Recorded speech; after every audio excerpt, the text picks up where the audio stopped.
گەمارەدانی چەکدارە تیرۆریستەکانی داعش لە سنووری ناحەی جەلەولا لەلایەن هێزی پێشمەرگەی کوردستانەوە بەردەوامە. لەگەڵ هەر پێشڕەوێکی پێشمەرگەشدا چەکدارانی داعش مەودای خاکی بەرگریان کەمتر دەبێتەوە بۆ ڕاگررتنی پێشڕەوەکانی پێشمەرگەش. پەنا بۆ دانانی بۆمبی چێنراو دەبن. هەندێک جاریش لە ڕێگەی ئەو بۆمبانەوە ماڵی هاوڵاتیان دەتەقێنەوە. لە کاتی ئامادەکردنی ئەم راپۆرتەش لە نزیک ناحەی جەلەولا وێنەگری کورسات نیوز یەکێک لەو کردەوە ترسنۆکانی گروپی داعشی تۆمار کرد کە لە ناحەی جەلەولا چۆن ماڵی هاوڵاتیان دەتەقێنەوە.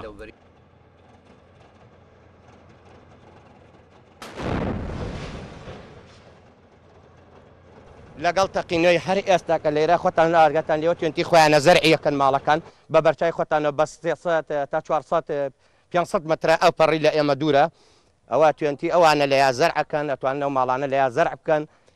طبعا ئەمە جەلەولایە لە بەردەستمانە لەو بەرەوە دژمن لێوەیە. طبعا ئەم ئاوە لەو بەرەوە ئەوانن ئێمەش لێرەین. ئێمە وەکو هێزی پێشمەرگە ماوەی 3 مانگە لێرین. هیچ کێشەمان نییە چەندێتر لێرا بین بۆ لە پێناوخاکی کوردستانە.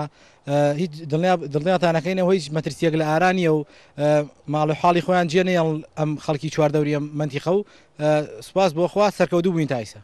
ئەوەی داعش لە جەلەولا و دەوروبەری دەیکات نیشانەی تێکشکان و نەمانیانە لەو ناوچەیە.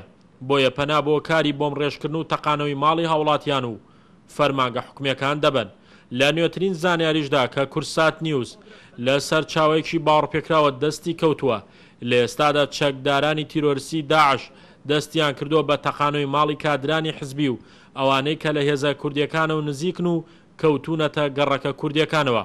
لەو چوارچێوەشدا ماڵی چەندین کادری کۆمیتەی جەلەولای یەکێتی نیشتیمانی کوردستانیان بە ئامانج گرتووە و ئەو گرتە ڤیددیۆی ئەمڕۆژ کە وێنەگری کورسات نیوز تۆماری کرد تەقانەوەی خانوویەکێک لە گەڕەکە کوردیەکانی ناحەی جەلەولا بوو. شاخوان محەممەد، کورسات نیوز، دەروازەی جەلەولا.